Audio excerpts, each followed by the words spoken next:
మహబూబ్నగర్ జిల్లాలో అలంపురం మండలంలో మహబూబ్నగర్ పట్టణానికి 90 కిలోమీటర్ల దూరంలో, హైదరాబాదుకు సుమారు 200 కిలోమీటర్ల దూరంలో తుంగభద్రా నదీ తీరంలో వెలసిన జోగులాంబాదేవి సుప్రసిద్ధ క్షేత్రం అలంపూరులో ఉంది. ఇది శ్రీశైలానికి పశ్చిమ ద్వారంగా ఉంటుంది. సిద్ధవటం, త్రిపురాంతకం, ఉమామహేశ్వరంలు దక్షిణ, తూర్పు, ఉత్తర భాగాలుగా ఉన్నాయి. ఈ అలంపురంలో జోగులాంబాదేవి ఆలయం పశ్చిమాన ఉంటుంది. భారతదేశంలోని 18 శక్తిపీఠాలలో 5వ శక్తిపీఠమైన జోగులాంబ ఆలయం ఇక్కడ ఉంది. బాలబ్రాహ్మణేశ్వరుడు, జోగులాంబ ఇక్కడ ప్రధాన దేవతామూర్తులు. ఈ క్షేత్రం శైవ శక్తిపీఠంగా దక్షిణ కాశీగా పిలువబడుతుంది. అలంపురాన్ని కాశీక్షేత్రంతో పోలుస్తారు. బ్రహ్మేశ్వరుడే ఇక్కడ విశ్వేశ్వరుడు. తుంగభద్రయే గంగా. తుంగభద్రా నదీ తీరంలో 1,000,000 లింగాలు ప్రతిష్ఠింపబడినట్లు ఇక్కడ శాసనాల ద్వారా తెలుస్తుంది. సామాన్య శక పూర్వం ఇక్కడ తుంగభద్రా నదీ తీరంలో పొలం దున్నుకుంటూ జీవించేవారని, హలం అంటే నాగలి ఆ పురంలో ప్రధానమైన పనిముట్టని, దీనికి హలంపురం అనే పేరు వచ్చిందని కొందరు చరిత్రకారులు చెబుతారు.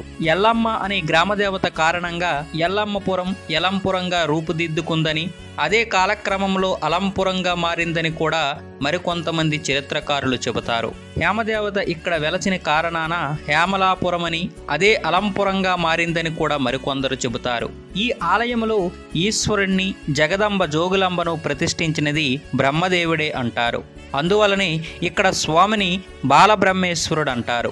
ఈ క్షేత్రాన్ని బ్రహ్మేశ్వర క్షేత్రమని, పరశురామ క్షేత్రమని, దక్షిణ కాశీ అని, శక్తి పీఠమని ఎన్నో పేర్లతో పిలుస్తారు.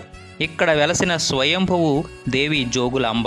ఈ ఆలయంలోని అమ్మవారు ఉగ్ర స్వరూపిణి. మొదట అమ్మవారి విగ్రహం బాలబ్రహ్మేశ్వరాలయంలో ఉండేది. 2008లో ప్రత్యేకంగా ఆలయ నిర్మాణం చేసి అమ్మవారిని అక్కడ ప్రతిష్ఠించారు. బాలబ్రహ్మేశ్వరాలయంలో ఉన్నప్పుడు అమ్మవారిని కిటికీ గుండా చూడాల్సి వచ్చేది. ఆలయంలోని కృష్ణ, తుంగభద్రా నదులు సంగమ స్థలికి సమీపంలోనే నవబ్రాహ్మల ఆలయాలు ఉన్నాయి. పరమ పావనమైన అలంపురం క్షేత్రంలో జోగులాంబ అమ్మవారు పీఠాసన రూపంలో మహా తేజోవంతమై కనిపిస్తారు. కేశాలు గాలిలో తేలుతున్నట్లు ఉండి వాటిలో బల్లి, తేలు, గబ్బిలం, కపాలం వంటివి కనిపిస్తాయి. ఎవరి ఇంట్లోనైనా జీవకళ తగ్గితే అక్కడ బల్లుల సంఖ్య పెరుగుతుందని, ఆ కళ మరింత క్షీణిస్తే అక్కడికి తేళ్లు చేరుతాయని దీని సారాంశం. ఆ తరువాతి దశ గబ్బిలాలు చేరడం. ఆ జీవకళ మరింత క్షీణిస్తే ఆ ఇంట్లో మరణం సంభవిస్తుందని చెప్పడానికి అమ్మవారి తలలో ఉన్న కపాలం మొదలైన గుర్తులు అనే ఐతిహ్యం.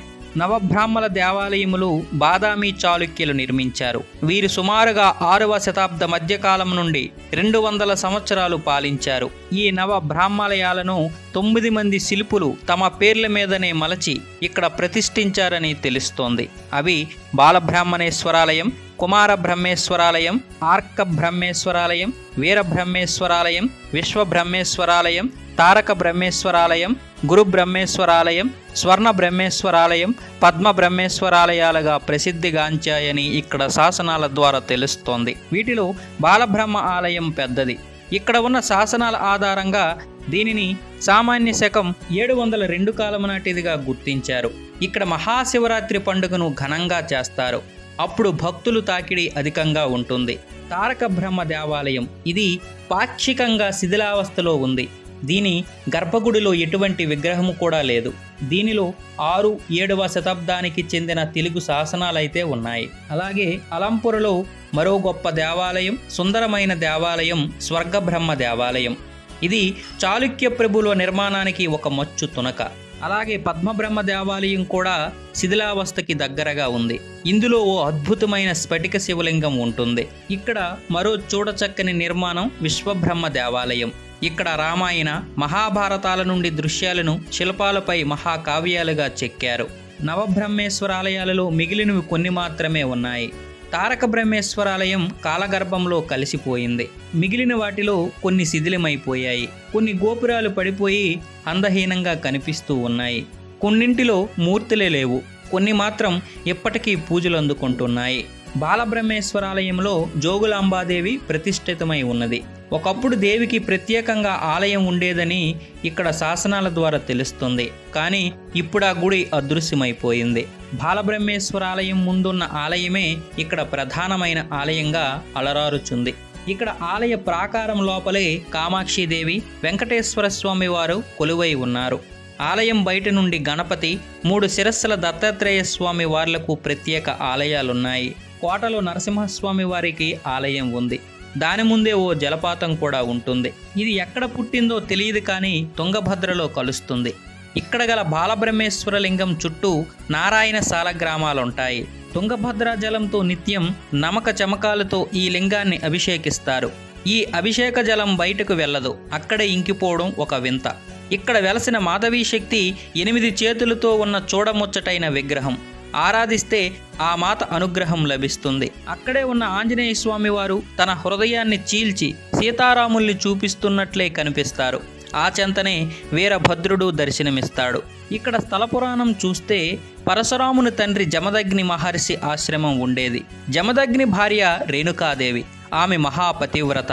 ఆమె ప్రతిరోజు పక్కనే ఉన్న నది వద్దకు వెళ్ళి ఆ నదిలోని ఇసుకతో ఒక కుండ తయారు చేసుకుని ఆ కుండతో నీరు తెచ్చి భర్త యొక్క పూజా కార్యక్రమానికి ఇచ్చేది. ఒక రోజున ఆమె అలా నీరు తేవడానికి నదికి వెళ్ళినప్పుడు ఆ ప్రాంతాన్ని పరిపాలించే రాజుగారు తన భార్యలతో వచ్చి ఆ నదిలో జలక్రీడలాడుతున్నాడు. ఆ రాజు యొక్క ఆనందాన్ని చూసి రేణుకాదేవి మనస్సు ఒక్క క్షణం చలించింది. ఆమె వెంటనే మనస్సు కుదురుపరుచుకొని ఇసుకతో కుండ చేయబోతే కుండ తయారు కాలేదు. ఆందోళన చెందిన మనస్సుతో ఆమె ఆశ్రమానికి తిరిగి వచ్చింది. ఆమె తన పూజకు నీరు లేకుండా రావడంతో జమదగ్ని దివ్య దృష్టితో చూసి జరిగిన విషయం తెలుసుకున్నాడు. ఆమె తల నరికి తెమ్మని కొడుకులతో చెప్పాడు. పెద్ద కొడుకు అందుకు అంగీకరించలేదు. చిన్నవాడైన పరశురాముడు తన పరశువుతో తల్లి తల నరికేశాడు. అందుకు సంతృప్తి చెందిన జమదగ్ని ఏదైనా వరం కోరుకోమని పరశురామునితో అన్నాడు. వెంటనే అతను తన తల్లిని బ్రతికించమని వరం అడిగాడు. అయితే పరశురాముడు తన గొడ్డలతో వేసిన దెబ్బకు రేణుకాదేవి తల ఎగిరిపోయి చండాలుడు ఉండే చోట పడింది. కనుక ఆ తలను తాకడానికి వీలులేదు. అప్పుడు జమదగ్ని ఆ తల ఎల్లమ్మ అనే పేరుతో ఈ ఊరి గ్రామదేవతగా ఆరాధింపబడుతుందని, మొండెం ఈ బాలబ్రహ్మేశ్వరాలయములోనే భూదేవి అనే పేరుతో ఉండి సంతానం లేని స్త్రీలకు సంతానం కలుగజేస్తుందని వరం ఇచ్చాడు. ఇది మహబూబ్నగర్ జిల్లా అలంపూర్ మండలంలో ఉన్న జోగులాంబాదేవి ఆలయం చరిత్ర.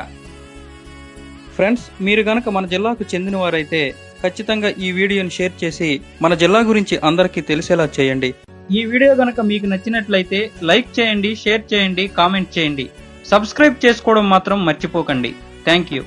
జై జవాన్, జై కిసాన్, జై భారత్, జై హింద్.